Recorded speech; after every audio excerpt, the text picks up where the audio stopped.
Salut vous! Je suis très contente de vous retrouver aujourd'hui pour une nouvelle vidéo. Pourquoi je dis nouvelle vidéo? On sait que c'est une nouvelle vidéo.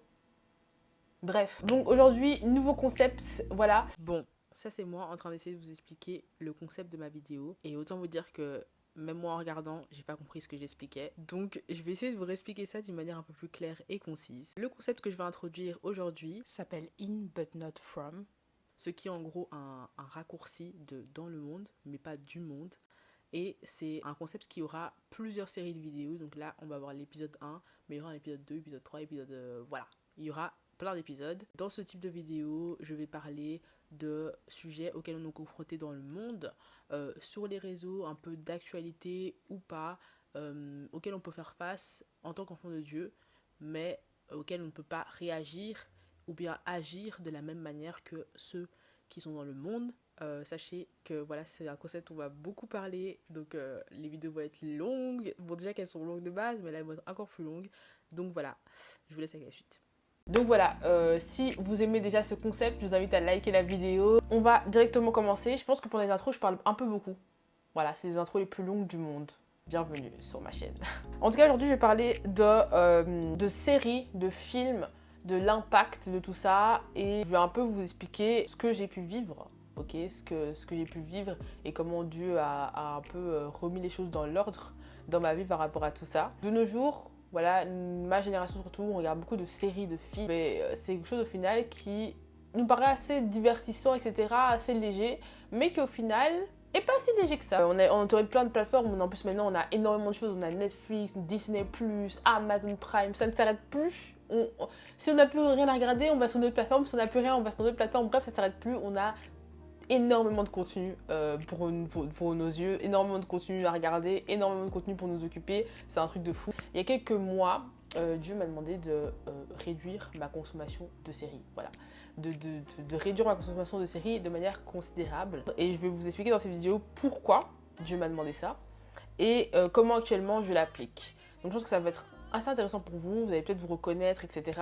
Et vous allez peut-être en fait réaliser certaines choses que moi-même je n'avais pas réalisées, mais que Dieu, la parole m'a fait réaliser en réalité, qui étaient assez importantes et assez essentielles. Pourquoi Dieu m'a demandé de réduire ma consommation de séries? Et je vais vous citer ici 5 points. Je me souviens même plus de mes points, mais bref, 5 choses que Dieu m'a évoquées. Auquel il m'a mis face plutôt, lorsque je lui ai demandé mais pourquoi je vois pas le souci en fait, pourquoi je devrais faire ça. Premièrement, le temps. Le temps, j'ai même pas besoin de vous dire que quand on regarde une série, on perd du temps. Du temps auquel on aurait pu passer à faire autre chose. Personnellement, je regarde des séries plus le soir que la journée, enfin je regardais plus le soir que la journée. Et les 45 minutes, puisqu'un épisode c'est 45 minutes, et encore 45 minutes c'est le minimum de nos jours, ça peut durer 50 voire 1 heure, c'est à peu près la durée moyenne de nos jours. Et c'est 45 minutes, 50 minutes, 1 heure que je passais à regarder une série, à regarder un épisode d'une série, et ben j'aurais pu les passer en fait à prier, à lire la Bible, à méditer, à passer du temps avec Dieu. J'aurais pu passer ce temps en fait à tellement d'autres choses que ça. On regarde un épisode, on regarde 2 épisodes, on regarde 3 épisodes. Oh, on se sait, on commence à binge-watcher. Pour ceux qui ne savent pas, petite définition, binge-watcher, ça veut dire tu vas enchaîner en fait les épisodes, genre. Tu commences un épisode de série, par exemple une série qui a 10 épisodes. Tu commences l'épisode et puis bam, c'est tellement prenant que tellement addictif que tu vas commencer à continuer jusqu'à ce que tu te retrouves, bam, 20h, je fais que regarder des épisodes d'une série. Voilà, binge-watcher, la définition. Et donc, tu te retrouves à binge-watcher, t'as perdu au final pas 1 heure, 2 heures, 3 heures, bref, t'as perdu bien 4 heures de ton temps à regarder une série. Et c'est une perte de temps, en fait. C'est une perte de temps et Dieu m'a fait comprendre que je perdais mon temps et que lorsque je regardais ces épisodes, j'aurais pu faire d'autres choses. Ça a commencé à prendre beaucoup trop de temps sur les choses que j'avais à faire et qui étaient prioritaires. Donc, c'est problématique. Pour le temps que tu dois passer avec Dieu et que tu passes pas au final, pour les choses que Dieu te demande de faire et que tu fais pas au final parce que tu préfères te poser sur le fauteuil et regarder une petite série tranquillou. Le temps, waouh, le temps c'est important quand même. Et la parole nous parle de ça dans Ecclésiaste 3, verset 1. Il y a un temps pour toute chose sous les cieux. Le verset est aussi court. Ça dit tout, il y a un temps pour toute chose. La deuxième chose, c'est la communication. Quand on va regarder une série, ça nous met dans une bulle, je pense qu'on est tous d'accord pour ça, ça me met dans une bulle, on est un peu hors du temps, tout ce qui se passe autour là c'est plus actuel, on est vraiment dans la série, dans le temps de la série, dans le moment de la série. Désolée, je regarde par là alors que... Ouais, désolée. On est dans le moment de la série et on ne pense plus vraiment, enfin on pense, mais on pense à ce qui se passe dans la série, au personnage, à l'intrigue. Et pendant ce moment là en fait c'est un moment où Dieu peut pas te parler. Il peut pas communiquer avec toi, il peut pas interagir avec toi, il peut pas te révéler des choses, il peut pas entrer en communication avec toi pendant ce temps où tu passes à regarder des séries. Et si tu passes beaucoup de temps à regarder des séries, ça va être dur de communiquer avec Dieu là. Ça va être dur parce que ton esprit est tout le temps occupé en fait par ce que tu regardes. Et tout le temps captivé en fait par ce que tu regardes. Donc dans ces moments-là, Dieu peut pas parce que ton attention est déjà autre part. Il peut pas te parler. Ton attention est déjà autre part. C'est problématique quand on veut vraiment être en communion constante avec Dieu. C'est problématique quand on veut entendre la voix de Dieu. Ça coupe la communication. On peut pas communiquer comme ça. Troisième chose, le réconfort.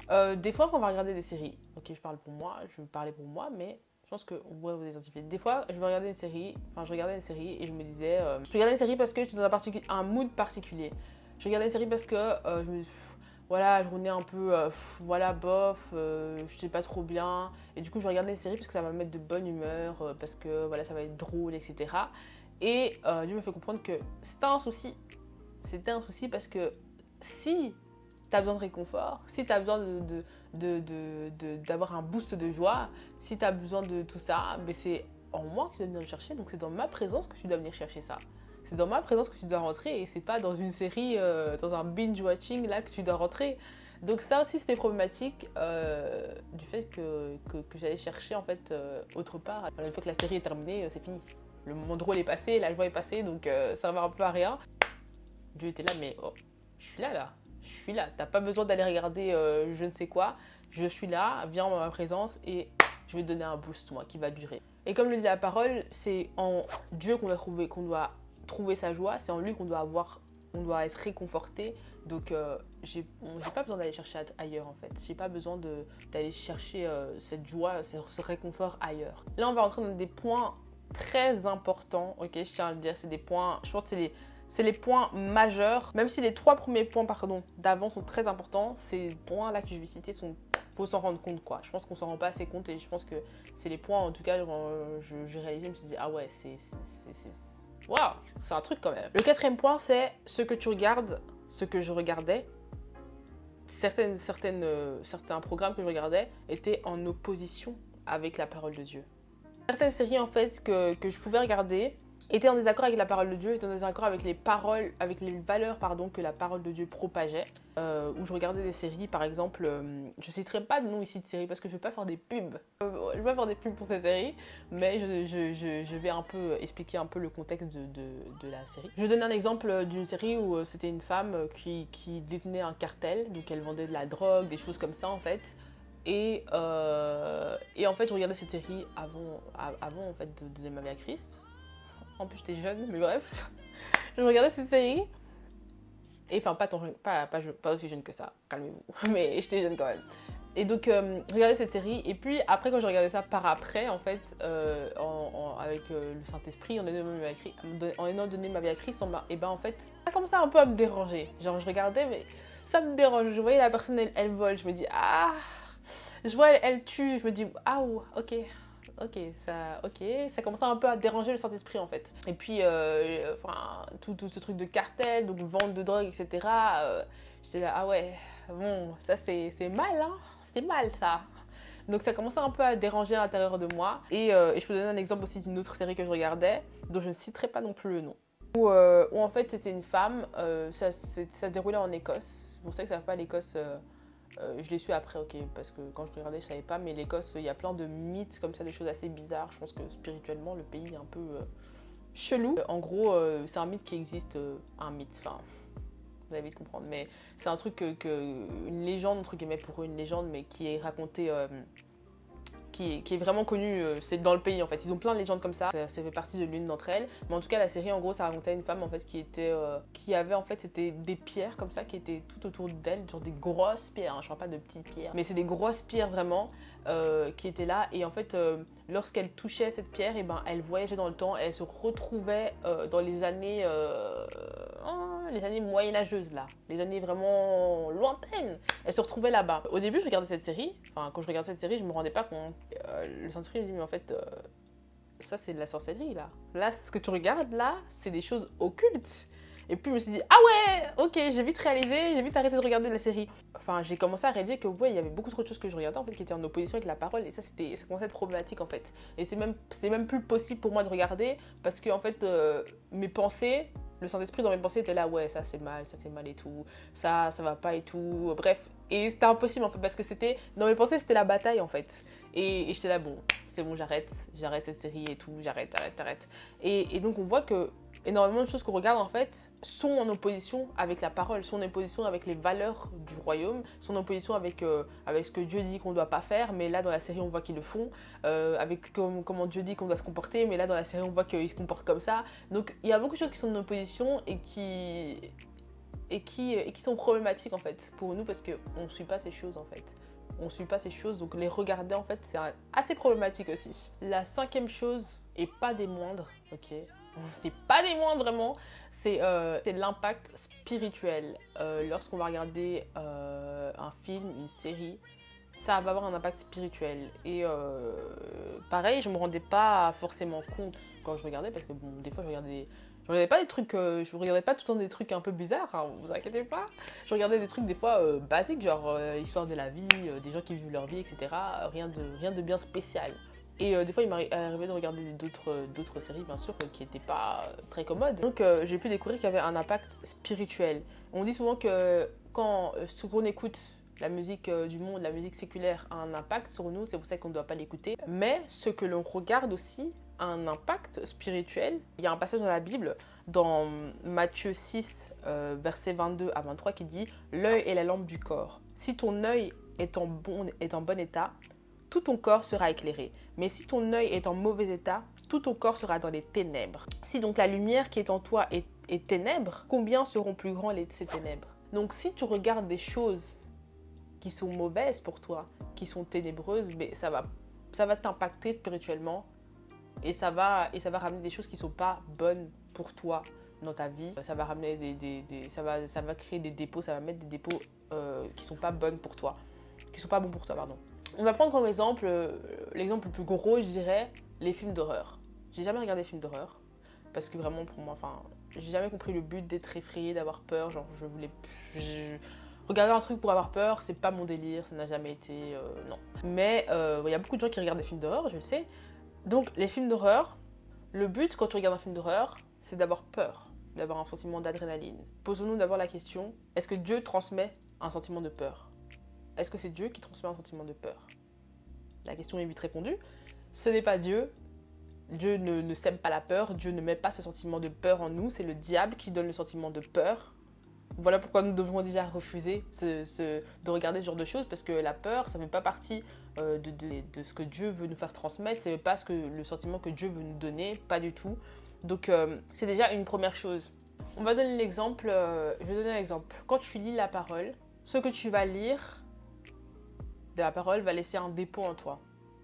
Peut-être que tu ne vas pas le remarquer à l'instant T, peut-être que tu as lu et pour toi, voilà, tu es passé à autre chose, c'était bien, tu as retenu quelque chose, mais tu n'as pas vu encore les fruits de ça. Et plus tard, tu verras les fruits de ça, tu diras « Ah waouh, ce passage vraiment m'a aidé, ce passage vraiment m'a soutenu. » Tu verras que « Ah waouh, ce moment-là que j'ai passé avec Dieu, ah, ça m'a vraiment, je vois les fruits aujourd'hui. » Peut-être qu'au moment actuel, on ne voit pas. Et c'est pareil quand on regarde un film d'horreur. Peut-être que sur le moment, tu ressens la peur, t'es content, l'adrénaline, ouf, ok. Je comprendrai jamais ce sentiment, vraiment. Désolée, mais je comprendrai jamais ceux qui aiment ça, mais bref. Tu ressens ces sentiments et t'es là, ouf. Et puis quand c'est fini, tu passes à autre chose. Mais en réalité, il y a un dépôt qui a été mis. Peut-être que toi, tu t'en rends pas compte avec tes yeux, mais spirituellement, le dépôt a été mis. Et je peux donner cet exemple que moi j'avais vécu, c'est que je regardais, je sais même plus ça parlait de quoi la série. Je pense que c'était un peu policier, mais c'était pas policier basique parce que j'aurais jamais, ça aurait jamais eu cet effet. C'était pas policier, mais c'était un policier qui avait des petits soucis. Je sais plus. Mais je sais en tout cas que dans cette série, c'est une série où il y avait beaucoup de meurtres en fait. Il y avait beaucoup de... Oui, c'est vraiment une série où c'était que des meurtres. Des meurtres, des meurtres, des meurtres, des meurtres, des meurtres. Un soir en fait, je rêve, je dors et je rêve. Et je rêve en fait, dans mon rêve, je vois des cadavres. Je vois des personnes mortes. Et puis je me suis réveillée, je me suis dit, ah ouais, bon, je vais arrêter de regarder cette série aussi parce que finalement, je pensais que bon, c'est rien et tout, c'est un petit truc policier et tout. Mais finalement, ça m'impactait spirituellement parce que si je rêve de la mort, c'est qu'il y a un souci. Donc c'est pas juste un rêve comme ça. Au début, je me disais, bon, j'ai regardé cette série, c'est normal que je vais rêver de ça. Mais non, en fait, ça m'impactait spirituellement parce que rêver de la mort n'est pas quelque chose de normal. La mort, c'est pas quelque chose de tout beau, tout rose. Si Jésus a vaincu la mort, c'est pas pour rien. Ça m'impactait en fait. Ça m'impactait parce que c'était dans mes rêves. Voilà, je regardais sur le moment, ça me faisait rien. Mais finalement, dans mes rêves, c'était présent. C'était présent. Et on sait que voilà, lorsqu'on rêve, lorsqu'on on dort, mais spirituellement, le monde spirituel opère. Donc finalement, il y avait de l'impact, il y avait quelque chose qui m'avait touchée. Et je parle de séries, de films d'horreur. Je parle de trucs policiers. Bon, pas forcément tous les trucs policiers parce qu'il y a des séries policières qui sont plutôt calmes. Hein, voilà. Et le but ici n'est pas de dire ça, vous ne pouvez pas regarder, ça, vous pouvez regarder, ça, vous ne pouvez pas regarder, ok. Je pense que c'est en fonction aussi de discerner un peu ce qui est bon. Mais la série, en tout cas, policière que je regardais, c'était tout un mood. C'était vraiment assez spécial. Et donc, je peux parler de ce genre de séries, mais je peux parler aussi des séries qui montrent la nudité. Des séries où on voit constamment des scènes de gens nus, des scènes de gens qui ont des relations sexuelles, toutes sortes de choses. Il y a des séries où c'est vraiment obvious, genre c'est beaucoup trop, c'est tout le temps. Voilà, ce genre de série, pareil, genre c'est des séries vraiment qu'il faut éviter, il faut se passer vraiment parce que c'est avec ce que tu as vu là, les passages là que tu as vus, c'est avec ça que le diable va essayer il va essayer de servir de ça contre toi en fait. Et ces passages de nudité, hein, c'est peut-être ça qui vont t'encourager à commencer à regarder de la pornographie. C'est peut-être ça qui va t'encourager à commencer à te relivrer dans des choses d'impudicité. Donc cela impacte ce que tu vas laisser rentrer dans tes yeux a un impact très sérieux. C'est important de protéger ses yeux en fait, de faire vraiment attention à ce qu'on regarde et je vais vous expliquer maintenant comment j'ai appliqué la direction que Dieu m'avait demandé de prendre avec tout ce qu'il m'avait donné en fait, avec toute cette liste que je vous ai donnée, comment j'ai changé en fait les choses dans ma propre vie. C'est simple, ça se résume en deux choses. Premièrement, le tri. J'ai trié considérablement les séries que je regardais. Un tri énorme, ok. Je regardais beaucoup de séries, enfin, par-ci par-là et tout, voilà. Et j'ai fait un tri. Je savais que cette série-là, voilà, pas net, j'enlève. Cette série-là, beaucoup trop de scènes bizarres, j'enlève. Cette série-là, bon, ce qui prône là dans la série, c'est pas les valeurs du royaume. Je peux pas me permettre que ça commence à m'influencer. L'influence aussi, ça influence. Cette série-là, ok, c'est pas bon pour moi, j'enlève. Faut savoir aussi discerner ce qui est bon pour toi, ce qu'on voit clairement à l'œil nu, il y a pas besoin forcément d'avoir du discernement. Des fois, on voit une série, il n'y a pas besoin de passer par quatre chemins. On voit que c'est mauvais en fait, c'est mauvais, donc j'arrête de regarder. Et puis d'autres se disent ouais, bon, cette série, il n'y a pas forcément grand-chose, mais pour moi là, c'est pas bon, donc je vire. Petite, courte, dernière partie que je voulais rajouter. Excusez la qualité, je filme sur mon Mac, donc pas folichon. Hein. J'ai parlé de séries, de films de séries et de films du monde qu'on voit au cinéma, en majorité sur les plateformes de streaming. Mais il y a aussi des films et séries chrétiennes qui existent et qu'on peut regarder et qui sont encore mieux à regarder puisque les valeurs qui seront dégagées, tout ce qui sera derrière, on est sûr que c'est bon pour nous et que c'est bénéfique pour nous. En plus, ça nous édifie, ça nous apprend des choses. C'est ce que je vous conseille aussi de regarder et de regarder de plus en plus et d'essayer de faire cette transition entre le fait que je regarde des films du monde, je vais essayer de regarder plus de films et de séries chrétiennes à la place. Voilà, si je veux me divertir, je vais essayer de regarder une série chrétienne comme ça, au moins, je suis sûre que ça va être bon pour moi et que les valeurs vont être bonnes et que au moins ben, je perds pas totalement mon temps parce que j'apprends des choses. Et je vais vous mettre en barre d'infos des titres de séries et de films et aussi une plateforme où vous pouvez aller pour découvrir des films et des séries chrétiennes. Donc voilà, c'est tout ce que je voulais dire. Une fois que j'ai fait ce tri, j'ai pris en considération le verset que je vous ai dit. Il y a un temps pour tout. C'est pas vraiment un programme parce que voilà. Mais j'ai commencé à instaurer une certaine manière de fonctionner. La journée, je regarde rien parce que j'ai pas le temps, j'ai des choses à faire, j'ai d'autres choses à faire, j'ai plein de, je peux m'occuper de cette chaîne à la place de regarder des séries. Donc la journée, je regarde pas, je travaille, je fais des trucs pour mes cours, je fais autre chose, mais je ne regarde pas de séries. Et donc je limite ma consommation la semaine. Je dis pas que la semaine je regarde rien parce que ce serait mentir de vous dire que je regarde rien, mais la semaine, je limite considérablement ma consommation. Pour vous dire, cette semaine, voilà, j'ai rien regardé parce que j'avais pas le temps et puis j'avais pas envie aussi. Je réduis considérablement ma consommation et je plus privilégier les moments genre le week-end. Surtout dimanche après l'église, je me dis allez, on a bien servi, on mérite un petit repos, un petit épisode, c'est carré, 2 petits épisodes peut-être, vous voyez. Ce genre de moment où je me dis bon, c'est pas comme si le dimanche après l'église, j'allais commencer à sortir, à faire de droite à gauche. Non, non. Dimanche après l'église, j'ai envie de dormir, j'ai envie de rien faire. Donc, c'est dans ces moments-là, en fait, les moments du week-end plutôt où je vais un peu plus me laisser du temps pour faire ça. C'est comme ça que je procède. Je dis pas que je m'y tiens à chaque fois, ok. Mais ce qui est sûr, c'est que depuis quelques mois, ma consommation de séries a réellement diminué et je me suis rendu compte que j'ai gagné tellement de temps. Il y a tellement de choses que je me suis mise à faire et que j'ai le temps de faire et je suis 10 fois plus productive. Enfin, bref, c'est un changement de game. Vraiment, ça change la vie. J'ai oublié de préciser quelque chose. Le tri, les limites qu'on se pose, c'est très important. Mais Dieu fait aussi, et il fait la plus grande partie du travail en réalité, il fait aussi ce travail en nous pour créer de nouvelles envies. Par exemple, si avant tu aimais trop regarder les séries, tu regardais les séries tout le temps, les envies vont changer. Les envies vont changer au fur et à mesure du temps et tu auras moins envie de regarder des séries et tu regarderas moins de séries et peut-être que tu regarderas même plus de séries du tout. Ça fait partie aussi de la croissance en tant qu'enfant de Dieu.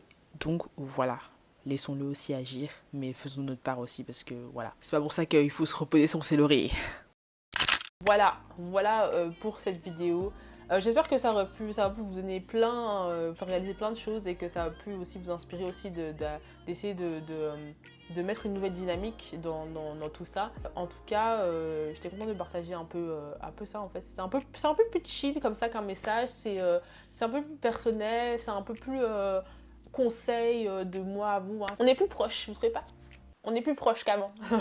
J'espère en tout cas que cette vidéo vous aura plu. Dites-moi en commentaire si ça vous a plu, si vous avez appris de nouvelles choses, s'il y a des choses auxquelles vous n'avez pas pensé, vous vous êtes dit ah mais ouais je viens de réaliser ça en fait. Vraiment partagez tout en commentaire, je veux tout savoir en fait, je veux tout savoir. Et partagez cette vidéo parce que bon je suis sûre que vous avez quelqu'un, c'est sûr que vous avez quelqu'un dans votre entourage qui regarde des séries et même pas quelqu'un. J'ai l'impression que tout le monde entier regarde des séries ou des films. Donc envoyez, partagez ça. N'oubliez pas, je réponds, mais vous répondez aussi. C'est à votre tour. Voilà, je vais vous laisser. Je vous dis à mercredi prochain. Les gars, attendez, est-ce qu'on peut pas rendre gloire à Dieu parce que je suis régulière de ouf en fait. Je suis régulière de ouf. Tous les mercredis, je suis là. Je suis présente. Je suis vraiment très contente. Mais bref, je vais vous laisser. N'oubliez pas, vous pouvez me suivre sur Instagram et sur TikTok. Quand je ne suis pas sur YouTube, je suis sur Insta et TikTok, si vous voulez me suivre d'une manière un peu plus quotidienne et tout, je fais des stories sur Insta, donc soyez présents et moi je vais vous laisser, je vous dis à la prochaine, soyez bénis.